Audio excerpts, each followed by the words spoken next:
wabarakatuh.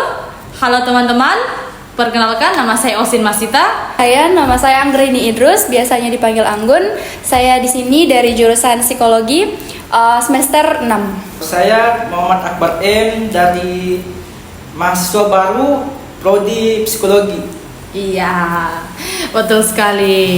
Gimana nih untuk prodi psikologi? Ya, tentunya prodi psikologi ini baru di Universitas Madagalia dan juga fakultas baru gitu. Nah, sebelum itu saya bertanya nih sama Akbar karena mahasiswa baru nih. Apa nih kesan pertama Akbar masuk di jurusan psikologi nih? Untuk kesan pertama saya itu sebenarnya banyak hal unik. Yang baru juga saya rasakan di sini. Apalagi kan transisi dari SMA. Ya, betul. Ya, kalau boleh tahu nih Akbar, ini tinggalnya di mana nih? Kalau saya sendiri di Andonohu sih. Andonohu, berarti asli Kendari nih? Iya, asli Kendari. Ya, Dekat gitu. ya. Dekat ya. Iya, kalau Kang Reni nih, apa nih? Kan sudah lama nih di psikologi, udah mau hampir lulus nih. Insya Allah, amin. Jadi apa nih yang dirasain selama di jurusan psikologi ini? Aduh, kalau ditanya soal apa yang dirasain sih banyak ya. Karena sudah semester 6 sekarang, jadi sudah pernah merasakan apa yang dirasakan sama Akbar sendiri. Kayak kesan pertama masuknya itu ya unik karena transisi dari apalagi saya dulunya kan SMK, jadi pindah ke yang ini kayak sangat-sangat jauh. Jadi selama 6 semester ini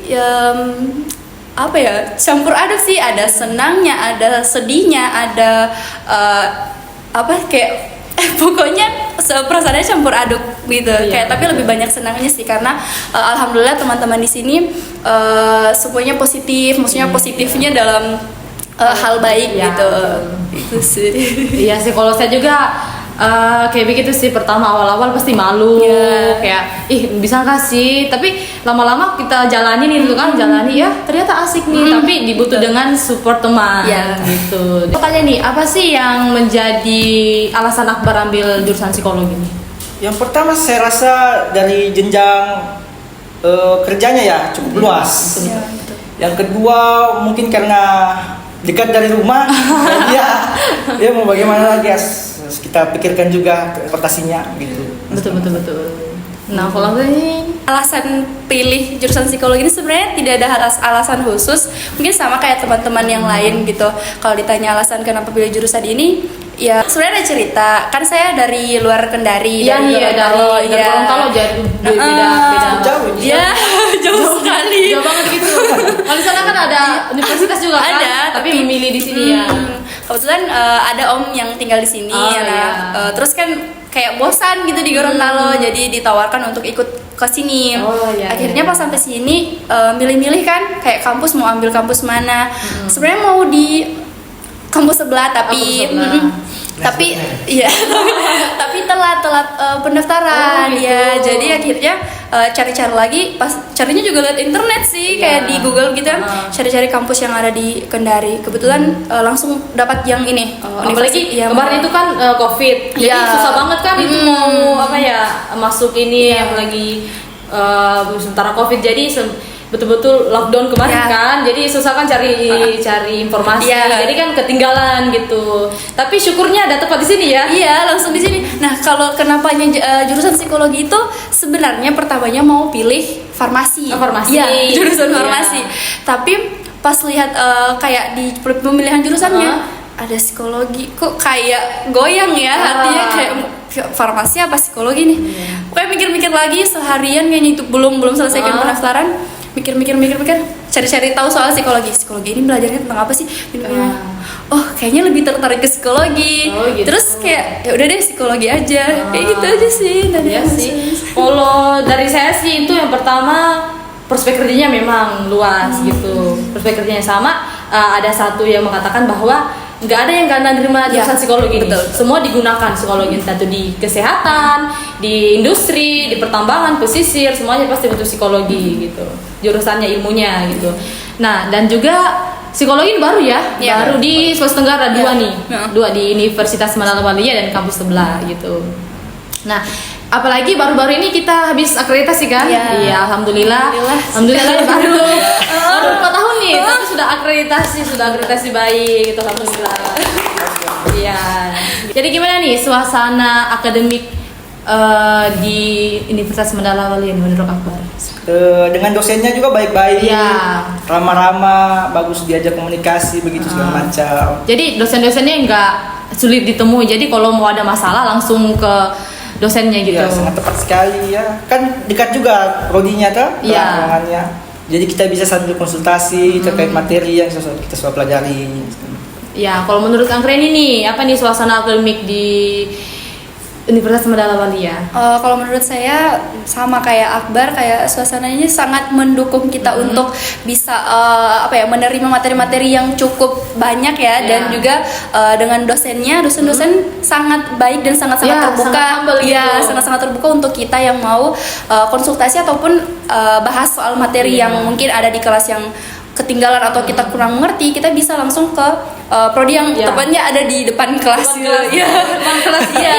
Kalau udah nggak tahu tinggal menyeberang Pak, assalamualaikum Pak, ini mau tanya ini gitu. Apalagi dosen-dosennya humble. Ya, itu tapi sih. bukan berarti kita kurang ajar. Ya, enggak dong. Kita posisiin diri tetap kita ada gitu. saling menghargai. Tapi memang si dosen-dosen kita ini humble, sama pelayanannya juga lumayan bagus pelayanannya gitu. Kayak kemarin kan saya dapat masalah nih, ada masalah ini di siakat saya. Iya gitu. Terus saya langsung ke PA. Saya ke PA. Terus PA-nya ngarahin nih, kita langsung ke atas nih. Ya udah, pokoknya sehari itu langsung clear. Apalagi kemarin kan belum sempat menawar tuh, belum sempat menawar, apalagi sudah mau tutup nih. Terus dosennya bantu langsung dari prodi bawa sudut pengantar, kita ke atas ke bagian akademi gitu, tawarkan gitu. Jadi menurut saya memang suasana akademik ini bagus pelayanannya gitu. Nah, untuk ini kan kita psikologinya, visi-visinya kan kita bagian pesisir pertambangan nih, apalagi kita lihat kan di Sulawesi Tenggara khususnya banyak pertambangan yang akan terbuka, sehingga membutuhkan nih sarjana-sarjana psikologi untuk masuk nih. Nah, mungkin Akbar nih, apakah tertarik nanti setelah lulus ini mau kemana nih? Kalau yang dikatakan pertambangan ya, sepertinya menarik sih juga, jadi termasuk pilihanku juga masuk di situ. Ditambah dengan gajinya yang menggajikan. Itu sih yang utama gitu. Dan yang kedua sebenarnya sih ke kepolisian sebenarnya. Iya. Emang sih tuh di tiap tahun tuh ada pendaftaran, pasti polisian selalu prioritaskan gitu. Izin minum boleh. Boleh. Boleh. Mungkin Akbar ya? Ya, dari kepolisian sih sebenarnya yang dari pilihan utama saya tuh. Bagi laki-laki juga. Bagaimana? Kemudian orang tua sih sebenarnya mau masuk di klinik, di rumah sakit begitu. Tapi bingung juga sesuai dengan kapabilitasku sendiri. Ya, terserah Akbar saja sih. Kalau Akbar senang ya Akbar lakukan gitu. Tapi ya nanti lihat ke depannya saja lah. Iya, yang tahu juga. Masih panjang. Masih semester 2. Masih memilih ini. Lihatkan nikah juga. Iya. Nah, kalau keren ini. Aduh. Akbar, jangankan Akbar ya, saya saja yang sudah semester 6 belum tahu nih arahnya mau kemana sebenarnya. Cuma lumayan tertarik ke klinisnya ya sih, karena kan saya perempuan, jadi mungkin kalau ke pertambangan ekstrim. Iya, lebih ekstrim sama orang tua juga. Sama orang tua juga kayak ndak terlalu diizinkan gitu ya. Kan banyak tuh yang ada yang di bagian PIO, kan ada bagian perkembangan, klinis, terus ada BK. Kan sebut PIO. Nah, jadi mungkin buat teman-teman yang nggak tahu nih, PIO itu apa? Mungkin bisa jelaskan. Dapat mata kuliah ya PIO? Belum ada. Oh, belum ya. Jadi kalau PIO itu dia kepanjangan dari psikologi industri dan organisasi. Jadi di PIO ini dia diarahkan lebih ke untuk bagian rekrutmen karyawan ya, dan jadi kita tugasnya itu mau milih atau mengarahkan si calon karyawannya ini ke mana gitu, tepatnya dia di mana sesuai dengan hasil dari dari hasil dari tesnya gitu. Apa nih yang menarik dari jurusan psikologi? Yang menarik? Ya, apa nih? Dari mata kuliahnya sebenarnya sih kita bisa belajar manusia seperti dukun begitu. Nah, kan ada nih kayak orang psikologi tuh bisa baca pikiran gak sih? Aduh, itu hal-hal yang sih. sangat sering dipertanyakan. Ya, gimana nih perspektifnya gini? Aduh, kalau dibilang bisa baca pikiran ya, sebenarnya bisa kalau ada tulisannya di sini. Karena kita bisa baca pikiran gitu. Betul. Karena maksudnya baca pikirannya bukan baca yang kayak kita lihat orang, oh ini orang pasti lagi mikirin Dinda gitu konsepnya. Kita tetap harus melalui tes beberapa tes yang mungkin kita bisa tahu kepribadiannya, tes kepribadian sama tes intelijensinya yang gitu-gitu. Ya semua kalau di psikologi sih lebih ke melalui tes baru kita bisa tahu tentang orang itu kayak gitu. Berarti awalnya prediksi aja nih, tapi setelah hasil tesnya keluar baru nih bukan diagnosis sih. Iya, bukan intervensi. Intervensi ya, kalau diagnosis lebih ke jiwa, dokter jiwa gitu. Nah, apa ya? Nah, ada nih yang suka salah kaprah di antara psikolog dengan apa ya, dokter? Dokter jiwa. Psikiater, ya, psikolog dan psikiater nih. Apa sih ini perbedaannya gitu? Beliau belum tahu. Kalau psikolog sama psikiater, kalau ya bedanya cuma di pengambilan apa sih namanya? Jenjang pendidikan. Kalau psikolog dia kuliah S1-nya itu langsung ke jurusan psikologi. Kalau sedangkan kalau psikiater S1-nya itu dia ambil kedokteran, terus nanti profesinya dia pilih yang kejiwaan gitu. Karena banyak nih yang apa ya sama-sama gitu, menyamakan antara psikiater sama. Nah, kalau perbedaan psikiater sama psikolog itu apa nih? Kalau perbedaannya, kalau psikolog dia tidak perbedaannya yang sangat kelihatan itu adalah kalau psikolog dia tidak bisa memberikan obat. Iya. Jadi tidak bisa memberikan obat, paling kayak terapi yang kayak gitu-gitu ya. Terus kalau sama tes lah. Terus kalau psikiater sendiri dia bisa memberikan apa sih namanya kalau di resep dia gitu, memberikan resep. Dia misalnya nih dia didiagnosis punya depresi atau bipolar. Nah, dari dokternya itu dia ada obatnya, obat penenangnya segala macam. Jadi kalau kita psikolog nggak boleh kan? Boleh sih tapi ngerujuknya merujuk lebih ahli gitu, karena nggak sembarang kan, ada kode etiknya juga gitu. Nah, sejauh ini sulit nggak belajar psikologi ini? Sulit nggak? Sebenarnya kalau mau dikata sulit ya dari mahasiswa sendiri sih. Iya. Tapi rata-rata Akbar sulit nggak atau? Menurut saya sih tidak sih. Paling di teorinya kebanyakan teori sebenarnya. Kalau yang malas-malas membaca kan pasti sulit. Dan itu adalah saya. Kalau menurut ini apa nih? Sama dia susah gampang ya bahasanya, susah gampang. Mau dibilang susah enggak terlalu, mau dibilang gampang juga enggak segampang itu. Segampang itu. Kayak lagu. Enggak segampang itu ya guys, enggak segampang itu. Ya, tapi seru. Karena kalau kebetulan ya, alhamdulillahnya sekali lagi alhamdulillahnya di kelasku, di angkatanku orang-orangnya sangat-sangat suportif, teman-temannya itu sangat-sangat suportif. Jadi kalau ada teman-teman yang teman lain yang merasa kesulitan di salah satu mata kuliah, itu kita bisa saling bantu. Misalnya nih ada deadline besok, ada tugas, itu ada terus ada yang ngeluh di grup, aduh saya belum nih. Kita tuh langsung kayak, ih kenapa aku belum sini? Langsung kayak sini gitu. cepat mana itu kayak gitu. Jadi saling support. Jadi mau dibilang susah, kalau susah bisa minta bantuan teman. Iya, betul. Dan jangan lupa guys, ada chat GPT ya. Aduh, ini ajarannya sesat. Ya, boleh. Pokoknya harus bersumber, harus dari jurnal, dari. Nanti kena plagiat. Iya betul. Harus dari jurnal, dari buku, dari penelitian. Banyak referensinya. Sejauh ini kan sudah belajar ilmu psikologi. Nah, kan dari tadi nih kita ngomong psikologi gitu. Tapi kita belum tahu nih apa sih itu psikologi. Gitu. Menurut Akbar nih, apa nih psikologi? Menurut saya itu psikologi itu ya ilmu yang mempelajari jiwa dan perilaku ya. Seperti halnya manusia kan perilakunya seiring waktu kan bisa berubah-ubah. Iya, betul. Jadi itu ya yang kita pelajari kayak tingkah lakunya gitu. Sifat-sifat dasarnya segala macam. Kalau menurut beliau psikologi sejauh ini gitu. Kalau dasarnya kan sudah disebutkan sama si Akbar.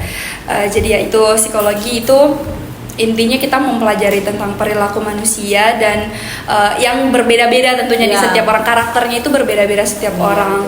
Terus bahwa perilaku itu tidak perilaku seseorang itu atau seseorang berperilaku itu dia bisa dipengaruhi oleh beberapa faktor seperti faktor genetiknya, faktor lingkungannya. Itu sangat-sangat berpengaruh ke karakter atau kepribadian si seseorang itu. Ya sih, karena itu kan pernah sih baca di buku 80% itu karakter dibentuk oleh lingkungan gitu. Kalau lingkungannya baik ya karakternya baik gitu. Apa ini ilmu psikologi yang sudah diterapkan di kehidupan Akbar, pengaplikasiannya selama belajar di kelas, kayak teori-teorinya gitu. Sebenarnya seperti ilmu dasarnya ya, seperti kita menilai seseorang, kita kan belum tahu orang ini seperti apa segala macam, jadi kita tidak bisa lagi langsung mendikte orang itu, jadi menjudge orang itu baik atau jahat. Jadi kita perlu memperdalam hubungan, mengenal dia lebih baik. Seperti itu semua sih. Nah, kalau menurut Amre nih, kalau penerapan teori sih saya kurang tahu ya, penerapan teori-teori yang sudah diterapkan. Iya, tapi kalau secara umum lebih ke bagaimana cara mengontrol emosi, cara mengolah emosi itu sendiri supaya tidak dipendam dan tidak dikeluarkan secara dengan cara yang salah. Kayak mungkin ada nih ada satu yang diterapkan tapi dia bukan teori, cuma mengenai komunikasi, cara mengkomunikasikan tentang apa yang kita rasa itu namanya komunikasi asertif. Jadi kita harus bisa untuk menyampaikan apa yang kita inginkan, yang kita lihat di orang. Misalnya kita mau tegur orang gitu kan, kita bisa tegur dengan cara memberikan kayak saran di belakang, tidak langsung jelek sekali bajumu, nggak bisa begitu. Kayak mungkin kita bisa menyampaikan dengan mungkin kau lebih baik, mungkin kau lebih bagus pakai pakaian yang seperti ini, tidak menyinggung. Tidak menyinggung. Kalau menurut saya sih sejauh ini, yang pertama saya mengintrospeksi diri. Ya betul. Karena ilmu psikologi kan tentang itu, pikiran, perilaku. Saya mengintrospeksi diri saya yang tadinya tidak baik, jadi pelan-pelan lah jadi baik gitu kan. Iya kan, pertama sering belak-belakan, tapi sekarang makin enggak dong, makin bertambah gitu. Ya makin dikurangi gitu. Sama aku udah bersyukur sih, alhamdulillah. Kan banyak di luar sana kayak ngejudge, ini orang gila nih, orang nih, kayak nggak boleh gitu. Karena dulu kan saya sering melihat satu masalah dengan satu arah dan perspektif, tapi setelah mendengar penjelasan dosen, mungkin ada faktor yang membuat hal tersebut. Jadi mungkin berpikir, mungkin ada masalah, mungkin karena parentingnya atau mungkin karena pola asuhnya gitu. Jadi dari situ saya bukan berhenti sih, tapi mengurangi. Gitu. Nah, kan ilmu psikologi kan dia belajar tentang mental health nih, kayak kesehatan mental gitu, kayak begitu, stres. Kalau Akbar nih, apa yang anak berpsikologi nih? Nah, kalau Akbar lagi stres, ngeredain stresnya gimana? Coping stresnya. Kalau untuk meredakan stres sih lebih kita dekatkan diri kepada Sang Pencipta. Iya, betul sekali Akbar. Kemudian mungkin bisa kita healing ya. Kalau sekarang bacakan healing, tempat wisata langsung healing gitu. Banyak nih sekarang tadi kan dari banget. Jadi nggak terlalu banyak terpikir, biar dia jadi bom waktu juga, penuh di pikiran.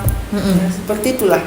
Kalau menurut beliau nih, beliau aja ya. Menurut beliau apa nih cara coping stress ya? Coping stressnya.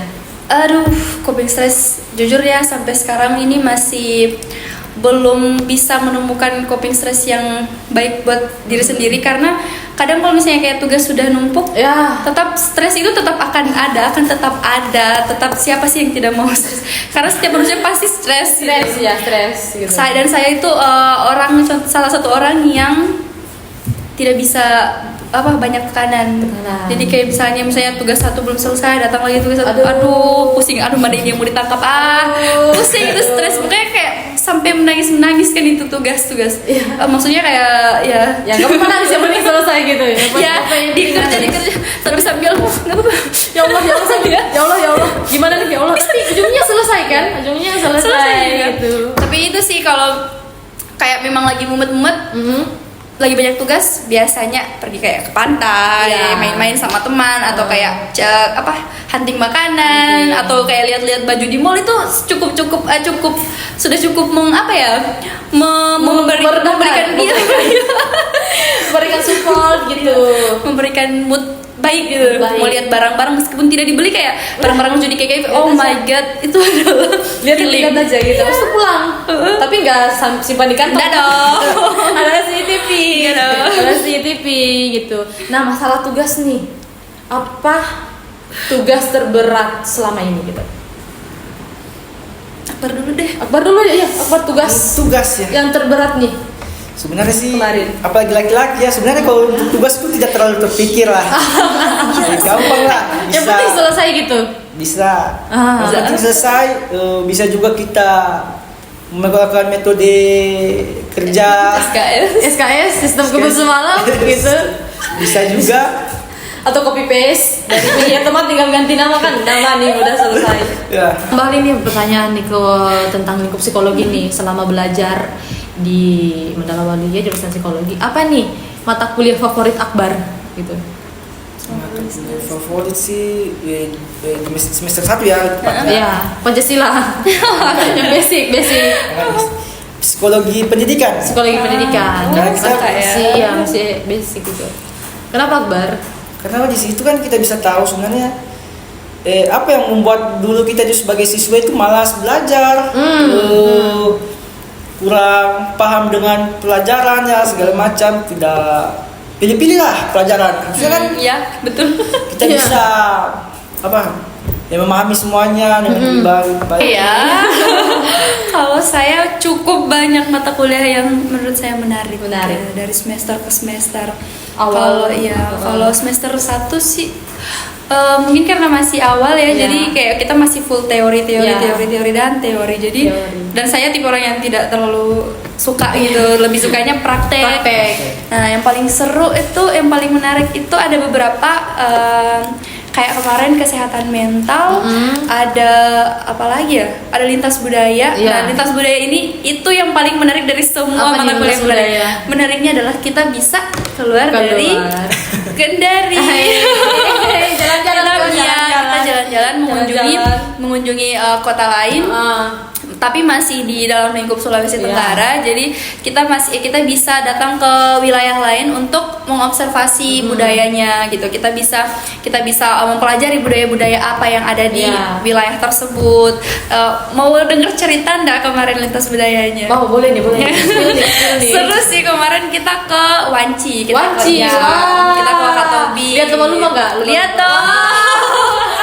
Lumba-lumba. Lihat, tapi lumba-lumbanya kayak di tengah sekali, kita di pinggir. Yang penting ada nih lompat gitu. Di sana itu kita belajar ada budayanya yang namanya posepaa. Posepaa itu artinya kayak saling tendang menendang. Itu biasanya dia tradisinya itu di bulan Ramadan yang mau menjelang Idul Fitri ya kalau nggak salah itu. Nah, di situ itu fungsinya dari posepaa ini adalah untuk mengakrabkan mereka, kayak meskipun mereka konsepnya kan baku tendang ya, baku tendang orang mikirnya kan baku tendang kasar terus kayak ribut nanti kan, karena sebenarnya enggak, karena justru di mereka itu dipercaya untuk bisa mengakrabkan antara satu sama lain. Ya kayak gitu sih, budaya sana kan, budaya lain seru-seru. Jadi berarti kuliah sambil healing nih. Kuliah sambil healing itu ya psikologi ya. Dan kalau turun lapangan gitu tuh lebih banyak healingnya. Lintas budaya seru sekali sih. Kemarin sempat kan turun ke sekolah-sekolah gitu, ke SLB. Ya, itu juga seru. Terus ke mana lagi? Ke mana ya kemarin? Ke UPTD autis. Tempat autis. Jadi kita tidak hanya teori tapi ada prakteknya juga. Ya, tapi di semester nanti. Jadi semester 2 belum kan? Kan semester 1. Ada? Dia apa? Tapi masih di lingkungan sekolah. Yang penting keluar, gitu ya. Gitu. Kayaknya ke semester 1 ya yang ke sekolah-sekolah. Ke sekolah-sekolah ya semester 1. Ke SLB juga gitu. Nah, di psikologi juga menarik kan gitu, menarik, asik sih, bener-bener kayak tidak ada penyesalan setelah masuk, tidak ada kayak kenapa saya pilih jurusan ini kemarin, nggak ada. betul-betul asik itu. Asik, kayak real. hal-hal yang kita tidak jadi tahu. Oh jadi gini, oh jadi ini. Jadi semakin kita dalam itu ilmu psikologi, semakin kita paham. Oh jadi gini nih. Apalagi kan psikologi itu menyangkut tentang manusia gitu. Dimana kita kesehariannya bertemu dengan manusia, berbicara dengan manusia. Jadi ya kita bisa tahu nih si manusia, maksudnya bisa tahu karakternya gitu kan. Nah apalagi ini kan era semakin canggih nih, semakin pesat berkembang. Jadi kayak teknologi robot itu kan sudah menguasai semua gitu, kayak di makanan, di marketing, semua kan sudah pakai AI gitu. Tapi kan ilmu psikologi gak akan tergantikan nih, insya Allah akan tergantikan kan. Masa ya kita mau curhat sama robot? Emang robot ada perasaannya? Kan tidak gitu. bisa. Jadi tidak bisa. Nggak ada feedback. Ya. Kayak kita bicara sama tembok. Jadi kan kita bicara manusia kan kayak face to face nya, feel to feel juga. Ya, ada yang namanya respon gitu. Jadi psikologi asik banget. Dijamin gak akan wajib masuk. Wajib. Mana ya kamera mana? Wajib ya teman-teman, wajib. Sama kita harus juga melihat nih, kan kita kan remaja nih untuk generasi Gen Z nih, apalagi kedepannya kan betul-betul berkembang pesat nih. Kita juga harus melihat jurusan yang perspektif kerjanya itu sangat luas gitu. Luas kan, apalagi psikologi kan, itu perspektif kerjanya luas banget. Ada yang bisa di industri, di kesehatan, di perusahaan. Jadi nggak nyesal kan?